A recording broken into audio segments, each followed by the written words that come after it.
What's up YouTube, this is Tubedigga. In this video I'm going to take you through the various vintage modes available in the AKAI MPC Live. So what are the vintage modes? They're basically emulations of vintage machines that are now obsolete, such as the MPC 3000, the MPC 60, the SP1200. There's an extra SP1200 mode there, SP1200 ring. So I've got 4 sequences set up in my MPC Live. Let's just play through the first sequence. Let's have a look at our vintage mode, and I'm just going to let this roll out and switch between them and shut the phone.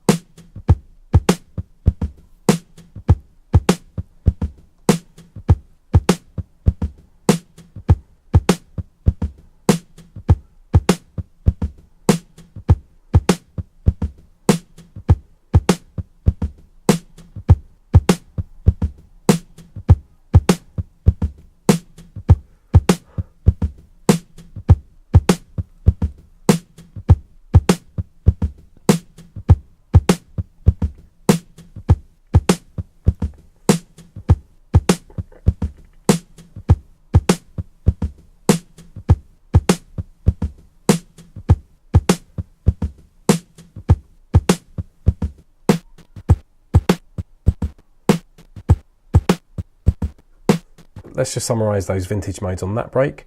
I felt that there was very little change on the MPC 3000. Let's just do a quick comparison. This is none.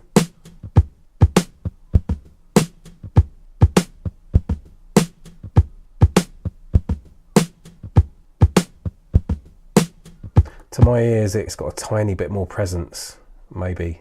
So let's go back to none and then go to MPC 60.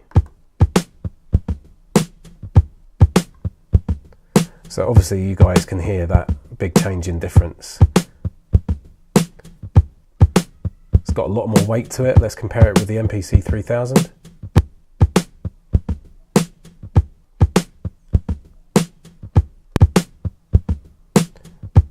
So to my ears, it doesn't just add a load of muddy low end, it actually feels like it's extending the whole sound forward.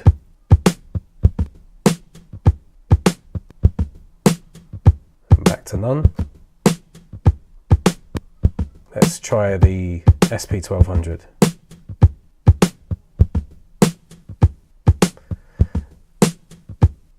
So to my ears, it's just accentuating maybe the noise, the static noise from the original record, or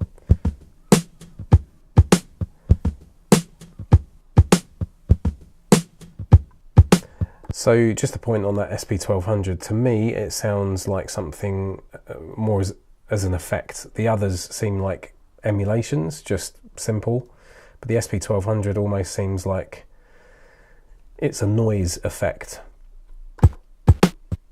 Yeah, we don't really want to talk about that one. So let's go to our second sequence and take a listen to the different modes applied to that.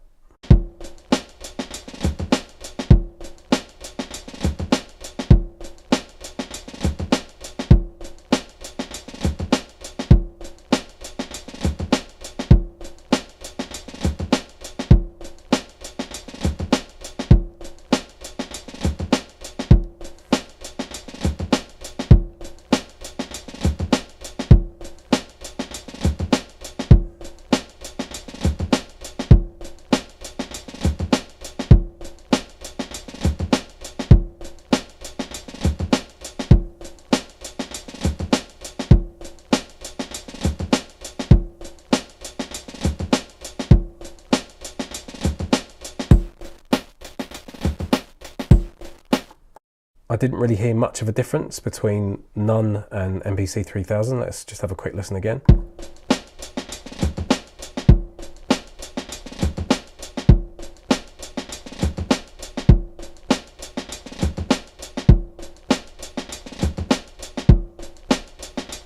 I'll close my eyes and listen to that and can't really hear much of a difference, but Again with the MPC 60, let's play none and go to MPC 60. There's a lot more weight.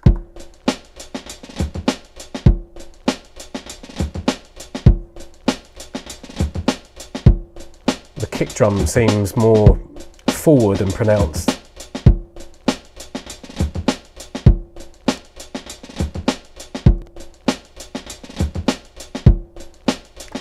The SP1200 sounded like record static.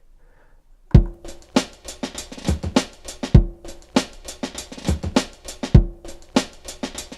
think the SP1200 works well on it because it adds that grit to something that maybe already suits that grit, but it kind of works for me on this break.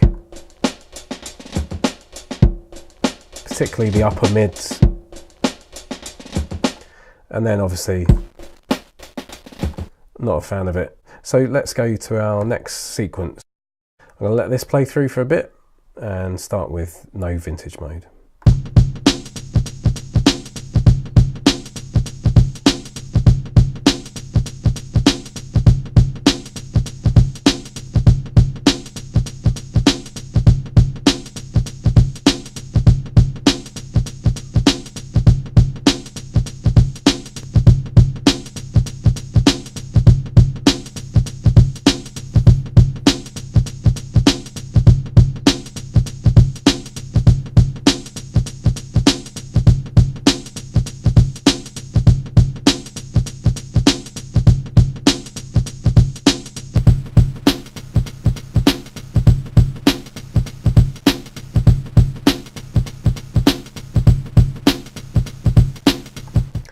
Again, no change on the MPC 3000. There's definitely a slight difference between none, but it's very close on all the breaks that we've played so far.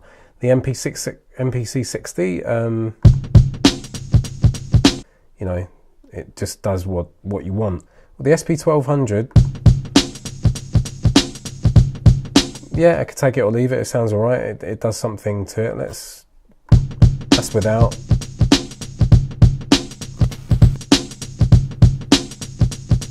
Yeah, I mean, it would save maybe adding some top end with an EQ. It kind of just makes it a bit more brighter and crispier. But the surprise for me was the SP1200 ring. I think it works much better than those other breaks on this particular break. Let's just have another quick listen. So this is none. This is MPC 3000. MPC 60. SP1200,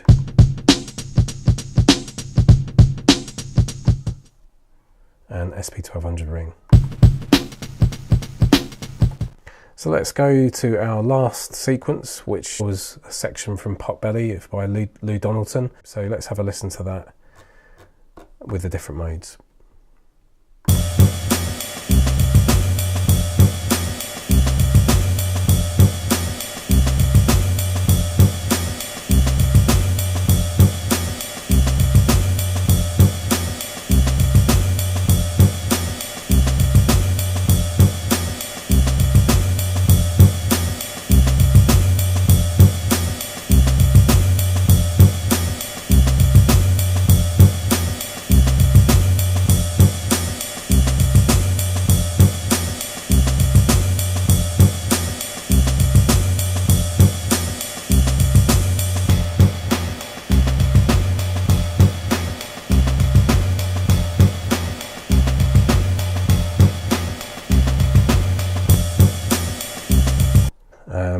Again, MPC 3000, hardly noticeable to my ears. Let's have a quick blast again.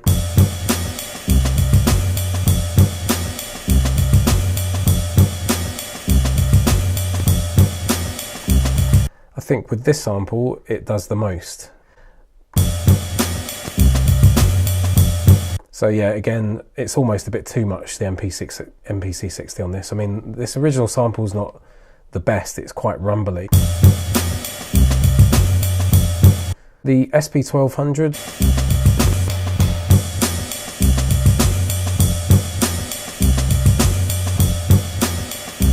yeah, it kind of extends the top end for me.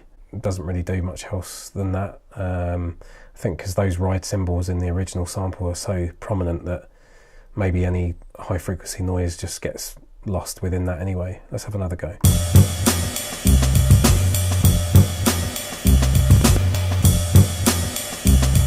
So I hope this has given you a good comparison between the different vintage modes in the AKAI MPC Live.